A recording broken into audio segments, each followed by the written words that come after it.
સિયોર Vidyamandir Jnanpith campus ખાતે વિદ્યાર્થીઓ માટે ધોરણ 10 પછી શું માર્ગદર્શન સેમિનાર યોજાયો। સિહોર શહેરની સુપ્રસિદ્ધ શૈક્ષણિક સંસ્થા સંસ્કૃતિ સ્કૂલ વિદ્યામંદિર જ્ઞાનપીઠ કેમ્પસ ખાતે રવિવારના રોજ ધોરણ 10 પછી શું માર્ગદર્શન માહિતી સેમિનારનું આયોજન કરવામાં આવ્યું। હાલ બોર્ડની પરીક્ષા પૂર્ણ થયેલ ત્યારે ધોરણ 10માંથી પાસ થઈને એમને મનગમતા ક્ષેત્રે કઈ રીતે આગળ વધવું તથા અનુરૂપ ફિલ્ડ કઈ રીતે કઈ જગ્યાએ ભણવું અથવા તો નોકરી માટે જવું એ તમામ બાબતે જાણકારી આપવામાં આવી હતી।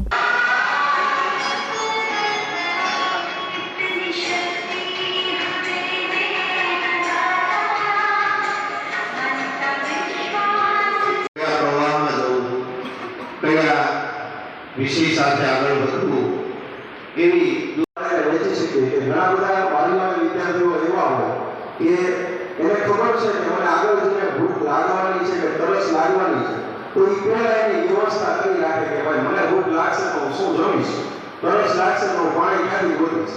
અને બાકીના જે છે ઘણા બધા વાલીઓ જે છે એ જ્યારે તરસ લાગે છે ત્યાર પછી જે છે એ માર્ગદર્શન લેવા માટે આવશે અને સંસ્થા જે છે એ હરમને બાળકોને માર્ગદર્શન આપવા માટે તત્પર રહેશે। કોઈ પણ બાળકોને કાંઈ પણ પ્રશ્ન હોય તેના માટે હંમેશા વિદ્યામંદિર પરિવારના દ્વાર જે છે ખુલ્લા છે। Thank you. બધા વાલીઓને શાંતિપૂર્વક આ સમય માંથી આપણને સમય ફાળવીને આપણી વચ્ચે ઉપસ્થિત આપણા ટ્રસ્ટી મહોદય માનનીય શ્રી અશોકભાઈ ઉલવા સાહેબ,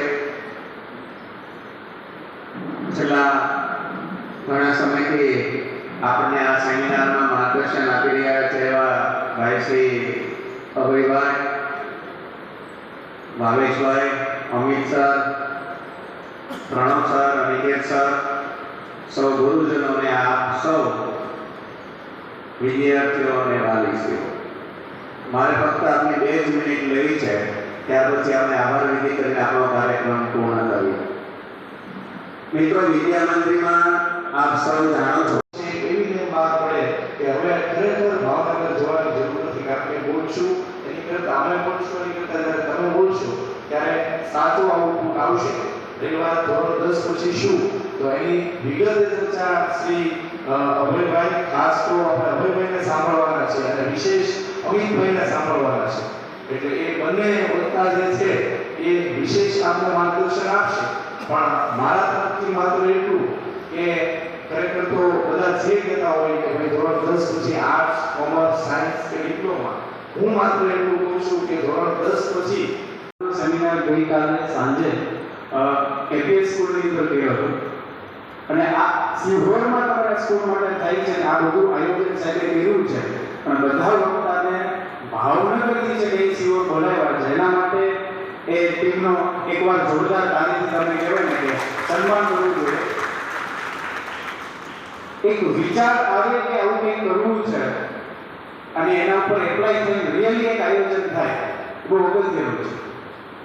ધોરણ 10 પછી આર્ટ્સ, કોમર્સ અને સાયન્સ લગભગ આપણે છે ને 3 શબ્દ સાંભળેલા છે, જેમાં ડિપ્લોમાને એક કરીને એક સેમિનારનું આયોજન કર્યું છે અને મને એક મોકો મળ્યો છે કે ડિપ્લોમા વિશે ઇન્ફોર્મેશન તમને આપું।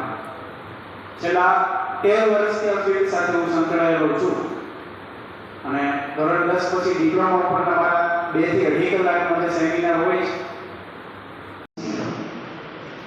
સ્ટાન્ડર્ડ મેથ્સ હોય કે પછી બેઝિક હોય, બંને વિદ્યાર્થીઓ સાયન્સની અંદર પ્રવેશ મેળવી શકે, પરંતુ જે વિદ્યાર્થીઓને બેઝિક મેથ્સ છે જે બી ગ્રુપમાં પ્રવેશ મેળવી શકશે અને જે વિદ્યાર્થીઓને સ્ટાન્ડર્ડ મેથ્સ છે એ ગ્રુપમાં પ્રવેશ મેળવી શકે અને બી ગ્રુપમાં પણ પ્રવેશ મેળવી શકશે, એટલે બંને ગ્રુપની અંદર પ્રવેશ મેળવી શકશે।